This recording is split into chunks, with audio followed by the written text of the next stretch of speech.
Hello friends, আজকে আবার একটা নতুন রেসিপি নিয়ে হাজির হয়েছি। আজকের রেসিপিটা হলো পরোটা। এই শীতের রাত্রে গরম গরম এই পরোটা যদি থাকে তাহলে খেতে দুর্দান্ত লাগবে। একদম অন্যরকম ভাবে আজকে আপনাদের সাথে পরোটাটা শেয়ার করব। আজকে গোলমরিচের পরোটার রেসিপি শেয়ার করব। এর আগে আপনারা করেছেন কিনা জানি না, কিন্তু অবশ্যই একবার বাড়িতে ট্রাই করে দেখবেন। এভাবে লাচ্ছা গোলমরিচ পরোটা খেতে কিন্তু দুর্দান্ত লাগবে। এটা পনির, আর এখন তো শীতের টাইম, তাই আপনারা কিন্তু মেথি পনির বা মাটার পনির, মাশরুম সবকিছুর সাথে খেতে কিন্তু অসাধারণ লাগে।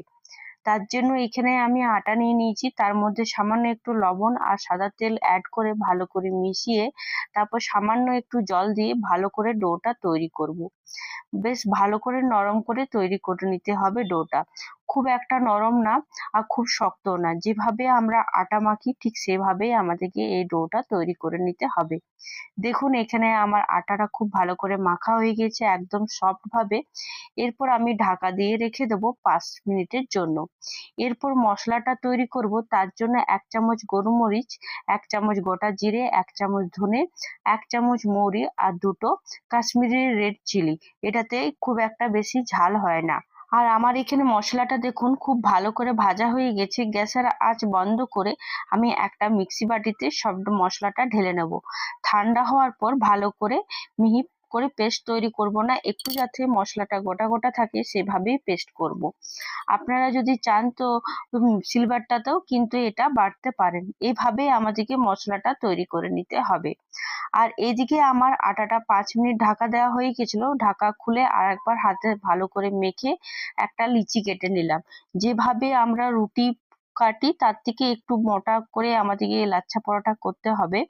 তো সেভাবে লিচিটাকে কেটে ঠিক রুটি যেভাবে আমরা গোল গোল করে করি ঠিক সেভাবে রুটির মতন গোল গোল করে নিতে হবে। দেখুন এখানে আমার খুব ভালো করে রুটিটা বেলা হয়ে গেছে। আর হ্যাঁ, আর একটা কথা আপনাদেরকে বলা হয়নি, মশলাটা যখন আপনারা ভাজবেন তখন কিছুটা কারি পাতা অ্যাড করতে পারেন, তার সঙ্গে 2টো লবঙ্গ অ্যাড করে দিতে পারেন। আমার কাছে কারি পাতা ছিল না তাই আমি অ্যাড করিনি। এরপর উপর থেকে একটু ঘি অ্যাড করে দিলাম, তার সাথে যে ভাজা মশলাটা অ্যাড করে রেখেছিলাম সে ভাজা মশলাটা অ্যাড করে দিলাম, আর কুচনো ধনেপাতা কুচি অ্যাড করে দিলাম। অবশ্যই কিন্তু এই ধনেপাতা কুচিটা অ্যাড করবেন। আর এভাবে আমি লম্বা লম্বা করে কেটে নেব।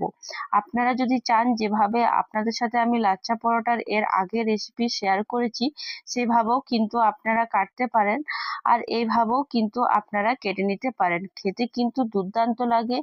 একবার অবশ্যই বাড়িতে ট্রাই করে দেখুন। এই শীতের রাত্রে ডিনার হিসাবে একদম পারফেক্ট, আর খেতে কিন্তু অসাধারণ লাগবে। এভাবে কেটে গোল গোল করে আমরা একের ওপর একটা দিয়ে পরে এভাবে গোল করে নেব। তারপর হাতের সাহায্যে চেপে একটু সামান্য আটা দিয়ে, মানে শুকনো আটা দিয়ে আমরা আবার গোল করে বেলে নেব। আপনারা যদি চান তো গোল করেও বেলতে পারেন, আবার লম্বা করেও কিন্তু এই রুটিটা করতে পারেন।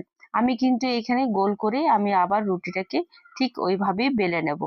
এখানে আমার রুটিটা খুব ভালো করে বেলা হয়ে গেছে একদম গোলভাবে ভালো করে। আর এটা খুব একটা পাতলা কিন্তু করলে হবে না।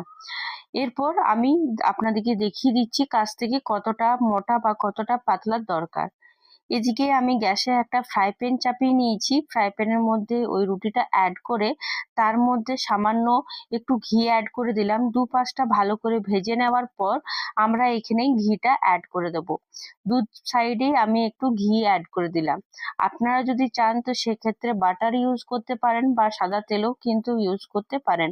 আমি কিন্তু এখানে ঘি ইউজ করেছি। আর একটু সামান্য ঘি অ্যাড করে দিলাম।